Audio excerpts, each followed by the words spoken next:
Je vous présente un nouveau tutoriel sur Ciel Gestion Commerciale 2016 sur le circuit des documents de vente et d'achat. Le principe de ce tutoriel est de bien vous expliquer comment créer une pièce de vente. Donc on va partir d'un devis pour arriver à une facture. Alors c'est aussi bien valable pour les ventes que pour les achats. Nous allons voir également comment créer un devis de différentes façons. Donc le premier cas de figure, lorsque vous avez donc activé le bureau, ici vous voyez que ici directement vous pouvez préparer un devis. Donc ça ici c'est le premier cas possible. Ensuite il suffit d'aller chercher un client, voilà, et après on va établir son devis. Ensuite vous pouvez directement également aller dans le bouton ici pièce client. Alors moi c'est celui que je préfère. Pourquoi? Parce que quand vous êtes dans pièce client, qu'on a également dans le menu ici vente, vous voyez, eh bien vous avez directement accès à tous les types de documents de vente. Donc ici, pour un client donné, on pourra visualiser aussi bien tous les devis jusqu'aux factures. L'intérêt également, c'est on a des filtres au niveau des dates, on peut choisir le client, et là, après, donc si admettons je me mettais sur devis, dès que vous allez ici sélectionner une pièce, vous aurez ici des critères supplémentaires. Donc là, par exemple, pour les devis, j'ai admettons les devis transférés ou non transférés, mais si je vais sur les factures, au niveau des critères, déjà ici, je peux dire, eh bien, je veux visualiser celles qui sont réglées, pas réglées, ou comptabilisées ou pas comptabilisées. Donc c'est vraiment très intéressant puisqu'ici, on a pas mal déjà de possibilités qui sont déjà prédéfinies par Ciel Gestion Commerciale. Après, on peut également, à partir d'un client, eh bien, on peut directement maintenant créer ici, vous voyez, voilà, un devis ou une facture par exemple. Voilà, donc ça, là, en fait, on a vu toutes les possibilités de création, alors, d'un document de vente. Donc ça, c'est valable pour le document de vente, mais j'ai le même principe pour les fournisseurs, hein. Donc c'est pour ça que ce que l'on va voir au niveau des fournisseurs, des clients, c'est également valable, hein, pour les fournisseurs. Alors, je vais repartir, je dirais, d'un cas classique. Par rapport au menu vente, on peut également ici, vous voyez, donc aller directement soit dans les devis, les commandes ou BL. Je vais aller dans pièce client et je vais me positionner au niveau du devis. Je vais cliquer donc sur le bouton créer et je vais donc créer un devis. Donc je vais sélectionner un client. Alors ici déjà quand vous avez des clients qui commencent par les mêmes lettres, eh bien si vous pouvez taper, mettons, vous voyez, si je tapais que D, voilà, il va me donner tous les clients qui commencent par D. Si j'avais tapé DU, voilà, il affine la recherche. Donc je vais sélectionner Durand par exemple. Donc directement, ici j'ai la date du devis. Ici donc j'ai le mode de règlement puisque j'ai bien pensé à le mettre dans la fiche client. La date d'échéance. On peut très bien alors avoir affecté un représentant ou une affaire. Donc là je vous conseille vraiment de consulter le tutoriel sur la gestion d'affaires. Vous pourriez donc mettre une référence. Donc si, admettons, vous avez eu cette demande de devis par fax, vous pourriez mettre, mettons, votre fax du voilà, 21 10 par exemple. Voilà. On pourrait aussi rajouter une remarque et ensuite on arrive donc à ces différents onglets et on va commencer par l'onglet ligne. Donc là directement je vais sélectionner mes articles. Donc là, on appelle directement, voilà, donc ça c'est pas grave, hein, parce que la quantité n'est pas suffisante en stock. Directement, donc vous voyez qu'on a des messages d'avertissement par rapport aux produits stockables quand on n'a pas la quantité suffisante. On arrive ici, donc là, en fait, on a un éditeur de texte. Donc là, on pourrait même, eh bien, améliorer, je dirais, la mise en page, hein, donc comme un traitement texte. Donc ici, on rajoute la quantité, printer. On peut ici modifier directement si je voulais. Alors, exceptionnellement, on peut très bien rajouter un prix différent, rajouter un taux de remise. Voilà. Ensuite, si vous avez plusieurs articles, vous faites ajouter et vous rajoutez directement, eh bien, les articles. Voilà, etc., etc. au niveau des ajouts. Après, ce qui est intéressant, c'est que si vous avez oublié un article entre deux articles, vous pouvez insérer ici un article. Voilà. Donc, je vais en rajouter un. Voilà. Et après, tout simplement, on peut faire la même chose au niveau des suppressions. Donc là, voilà.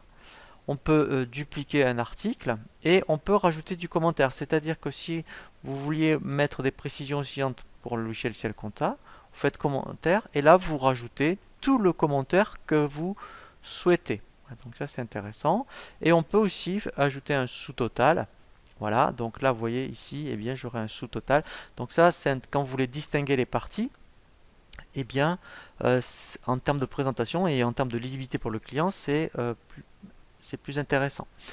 Voilà. Et ensuite, lorsque je suis de nouveau sur un article, ce petit bouton est très intéressant puisque directement, notamment, ça arrive souvent, on peut consulter une fiche article sans sortir. Voilà.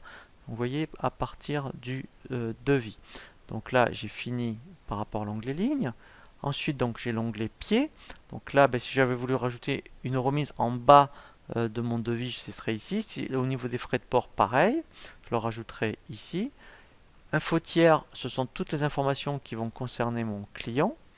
Et ensuite, j'ai l'onglet échéance. Donc là, comme c'était par chèque, donc là, il n'y a pas d'échéance de prévu. Donc là, je fais OK. Et là, directement, si j'ai bien pensé à mettre le mail dans la fiche client, je peux directement envoyer le devis par mail. Et là, mettons, si je veux donc contrôler mon devis, je fais un aperçu de la pièce. Voilà, donc là, il me les affiche tous, tous les modèles. Alors on verra aussi après dans le tutoriel sur le générateur d'état comment personnaliser vos pièces de vente. Et bien en fait, directement, ici, là je fais OK. Voilà, et là je vois bien mon devis. Voilà. Donc ensuite, après, donc si mon devis est accepté, donc là après ce qui est intéressant, donc je peux dire, eh bien ici, je peux visualiser tous les devis de mon client durant, par exemple. Voilà. Donc là, c'est celui qui est en cours. Alors, j'aurais pu passer aussi par là. Si, admettons, il est accepté. Alors, vous avez plusieurs possibilités pour accepter un devis. Vous avez ce petit bouton. Alors, si vous passez par accepter, c'est-à-dire que lui, en fait, il va directement le transférer en facture et vous faire le règlement. Donc là, c'est un petit peu dangereux puisque en principe, alors vous pouvez pas sauter les étapes commande BL, mais en principe, on passe du devis. Après, donc s'il est accepté, vous faites votre prestation et vous le transférez en facture. Donc moi, je vous conseille plutôt de passer par transférer. On peut sauter des étapes, vous voyez, puisque là, nous, on va faire exprès de transférer en commande pour vous montrer vraiment tout le cheminement.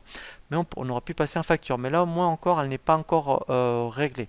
Vous procéderez au règlement quand vous l'aurez vraiment reçu de la part de votre client. Alors qu'accepter, il le fait automatiquement. Donc là, je vais faire transférer en commande. Voilà, donc là, je fais OK. Donc là, il me dit bien qu'il il va transférer donc, mon devis en commande. Et l'intérêt d'être dans pièce client, c'est que ici, directement, donc là, si je me positionne, voilà, donc je veux visualiser, voilà. Alors, vous voyez, ce qui est intéressant, donc il y en a un qui est en italique et un qui est en gras. Celui-ci, en fait, c'est qu'en fait, voilà, il a été donc voilà, transféré et passé en BL et en facture. Voilà, donc vous, le vôtre, c'est celui-là. Vous voyez, voilà, donc ça, au moins, c'est pour ça que pièce client, vous voyez, si j'avais ici toutes les commandes non soldées, voilà. Et bien, moi, j'en ai qu'une. C'est pour ça que j'aime bien pièce client, parce qu'en fait, on a accès à plusieurs critères. Voilà, et en termes de sélection, c'est quand même assez performant. Donc là, eh bien, quand j'ouvre mon bon de commande, c'est vraiment commande devis. Donc là, ce qui est intéressant, c'est que je sais de quel devis ça vient. Voilà, donc là, il m'a bien regardé ma référence, il m'a bien gardé tous mes articles. Donc après, quand je vais livrer mon client, eh bien, je vais transférer. Vous voyez, alors, pour l'instant, on va prendre BL. On verra les cas particuliers au tutoriel suivant pour tout ce qui est livrable, puisque là, c'est les réceptions et livraisons partielles. Donc là, on va dire c'est un cas classique. Je veux le transférer en BL. Donc là, je fais OK. Voilà. Donc là, si je vais ici dans bon de livraison, pareil. Si je regarde dans durant, voilà. Voilà. Donc là, ce qui est intéressant, donc c'est pour ça que ces statuts sont très importants. Vous voyez, valider, facturer. Donc comme son nom l'indique, c'est qu'en fait, il y a une particularité pour pouvoir facturer un BL, il faut qu'il soit validé. Vous voyez, si je faisais, mettons ici, transférer, vous voyez, donc là, si je regarde bien, ça c'est le mien qui est en cours, on va dire. Donc si j'avais voulu le transférer, vous voyez, si je fais transférer en facture, je vais avoir un message d'erreur, ce qui va me dire, en fait, voilà, vous voyez, il n'est pas validé. C'est une étape obligatoire. Pour transférer un BL en facture, il faut absolument qu'il soit validé. Mais si je regarde mon BL, vous voyez, c'est comme la commande, sauf que maintenant, remarque ici, je sais de quelle commande ça vient. Voilà. Et après, effectivement, donc, si donc j'ai bien livré la marchandise à mon client, donc je vais lui envoyer la facture. Donc pour cela, je vais valider ici mon BL. Voilà. Et après, je vais le transférer en facture. Voilà. Donc là, ici, voilà, c'est la dernière étape. Ici, si je tape Durand, voilà. Voilà. Donc là, même principe. Vous voyez, celle-ci, elle a été validée. Donc ça, c'est la mienne. Elle est en cours.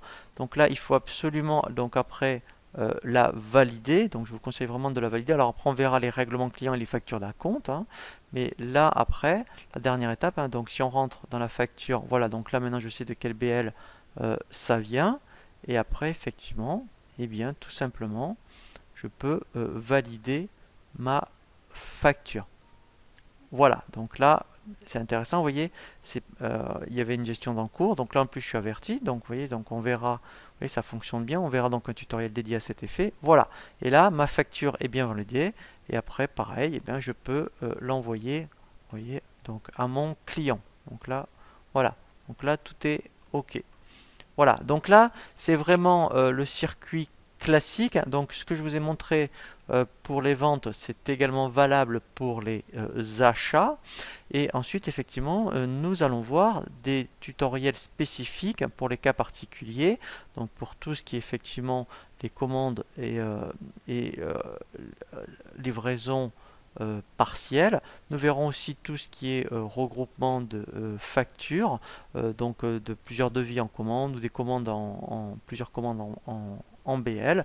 Et nous verrons après effectivement les factures d'acompte et les avoirs.